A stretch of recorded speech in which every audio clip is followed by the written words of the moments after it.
जालना लोकसभेचे महायुतीचे उमेदवार रावसाहेब दानवे यांनी आज भल्या पहाटे शिवसेनेचे शिंदे गटाचे उपनेते अर्जुन खोतकर यांची भेट घेतली आणि या भेटीमध्ये दोघांची गळाभेट देखील झाली।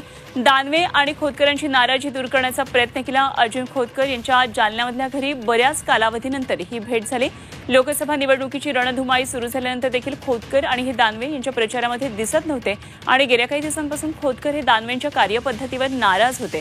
मात्र अखेर आज दानवे यांनी खोतकर यांची त्यांच्या निवासस्थानी जाऊन भेट घेतली आणि त्यांची नाराजी दूर करण्याचा प्रयत्न केला। नाराजी वगैरेचा काही विषय नसतो। मला पक्षाने जबाबदारी दिलेल्या आहेत। मला वाशिम यवतमाळ दिलं होतं, मला आता संभाजीनगर दिलेलं आहे। पार्टी पातळीवर मला ज्या जबाबदाऱ्या दिलेल्या जातात त्या जबाबदाऱ्या सांभाळणारा कार्यकर्ता मी आहे, त्यामुळे मला पार्टीची जबाबदारी सांभाळावी लागते आणि त्या पातळीवर ती माझी जबाबदारी निभावावी लागते। राहिला नाराजीचा प्रश्न, तर निश्चितपणे ते आज आम्ही दोघं जण बोललो। ते माझ्याकडे सकाळी 8ला आले होते, आमचं बोलणं झालं। माझी काय नाराजी आहे त्यांच्या कानावर मी टाकलेली आहे स्पष्टपणे। त्यांनीही त्या संदर्भामध्ये माझ्याशी चर्चा केलेली आहे आणि मी वरिष्ठाशी आज उद्या बोलून घेईल आणि मग नंतर तुम्हाला निर्णय कळवेन।